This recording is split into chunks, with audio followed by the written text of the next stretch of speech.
Welcome to day 13 of my Sunday log. ಇವತ್ತು Sunday but ಆದ್ರೂ ನಾನು ಡೈಲಿ ರೋಟಿನ ಮಿಸ್ ಮಾಡೋ ಆಗಿಲ್ಲ. ಮಾರ್ನಿಂಗ್ ಕ್ಲೆನ್ಸರ್ ಅಂಡ್ ಸನ್ಸ್ಕ್ರೀನ್ ಹಚ್ಕೊಂಡು ಚಿಕನ್ ತರಕ್ ಹೋದೆ. ನನ್ನ ಡೈಲಿ ಮೀಲಲ್ಲೂ ಚಿಕನ್ ಇರುತ್ತೆ, ಆದ್ರೂ ಸಂಡೇ ಚಿಕನ್ ತಿನ್ನೋ ಮಜಾನೇ ಬೇರೆ. ನನ್ನ ಡಯಟ್ ಪ್ಲಾನ್ ನೋಡಿದ್ರೆ ವೀಕ್ಲಿ ಒನ್ಸು ಚೀಟ್ ಮೀಲ್ ಮಾಡ್ಬೋದು, ಬಟ್ ಆದ್ರೂ ನಂಗೆ ಚೀಟ್ ಮೀಲ್ ಮಾಡೋಕ್ಕೆ ಇಷ್ಟ ಇಲ್ಲ.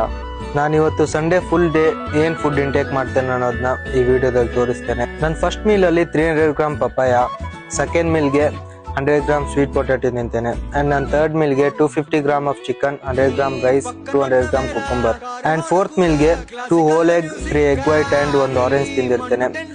ಸ್ವಲ್ಪ ಹೊತ್ತು ಈವ್ನಿಂಗ್ ಹೊರಗಡೆ ವಾಕ್ ಹೋಗಿ ಬರೋವಾಗ ಎಳ್ನೀರು ಕುಟ್ಕೊಂಡು ರೂಮ್ ಬಂದು ನನ್ನ ಮೀಲ್ನ ರೆಡಿ ಮಾಡಿದೆ. ನನ್ನ ಲಾಸ್ಟ್ ಮೀಲ್ಗೆ 100 gram rice, 250 gram cucumber, 200 gram chicken, and night ಮಲಗುವಾಗ ಬಾದಾಮ್ ತಿಂತೇನೆ. ಇದು ನಾನು ಡೈಲಿ ಫಾಲೋ ಮಾಡೋ ಡಯಟ್ ಮೀಲು. ಇವತ್ತಿಗೆ ಇಷ್ಟೇ. ನಿಮ್ಗೇನಾದ್ರೂ ಈ ಪ್ರಾಡಕ್ಟ್ ಲಿಂಕ್ ಬೇಕಿದ್ರೆ ಕಮೆಂಟ್ ಮಾಡಿ. ಬಾಯ್ ಬಾಯ್, ಮತ್ತೆ ಸಿಗೋಣ.